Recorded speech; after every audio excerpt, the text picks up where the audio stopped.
এই মুহূৰ্তত লৈ আহিছোঁ এক ৰাজনৈতিক গুৰুত্বপূৰ্ণ খবৰ কিয়নো আজি কেইবাদিন ধৰি সংবাদ মাধ্যমত শিৰোনাম দখল কৰি আহিছে এই ৰাজনৈতিক খবৰে আমি ক'বলৈ বিচাৰিছোঁ অসমৰ প্ৰাক্তন মুখ্যমন্ত্ৰী তথা মাজুলীৰ বিধায়ক সৰ্বানন্দ সোণোৱালৰ কথা আজি কিছুদিন ধৰি বিভিন্ন চেনেলত সম্প্ৰচাৰিত হৈ আছিল সৰ্বানন্দ সোণোৱাল কেন্দ্ৰীয় মন্ত্ৰীসভাত স্থান পাব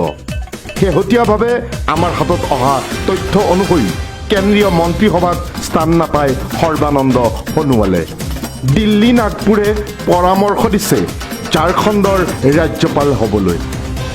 এই কথাত মুঠেই সন্তুষ্ট নহয় সৰ্বানন্দ সোণোৱাল প্ৰথমতে সোণোৱালে ৰাজ্যিক বিজেপিৰ সভাপতিৰ আসনত বহিব বিচাৰিছিল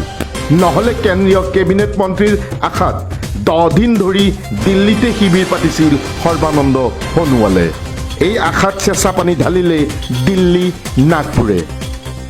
উল্লেখযোগ্য যে আঞ্চলিকতাবাদী শিবিৰলৈ সতীৰ্থসহ উভতিব পাৰে প্ৰাক্তন মুখ্যমন্ত্ৰী সৰ্বানন্দ সোণোৱাল ক্ৰমে বিজেপিৰ পৰা এলাগী হৈছে নেকি সৰ্বানন্দ সোণোৱাল কি হ'ব সৰ্বানন্দ সোণোৱালৰ ৰাজনৈতিক ভৱিষ্যত ৰাজনৈতিক কেৰিয়াৰ বন্ধ হৈ পৰিব নেকি সৰ্বানন্দ সোণোৱালৰ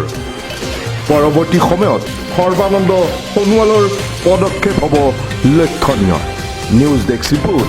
নিউজ অসম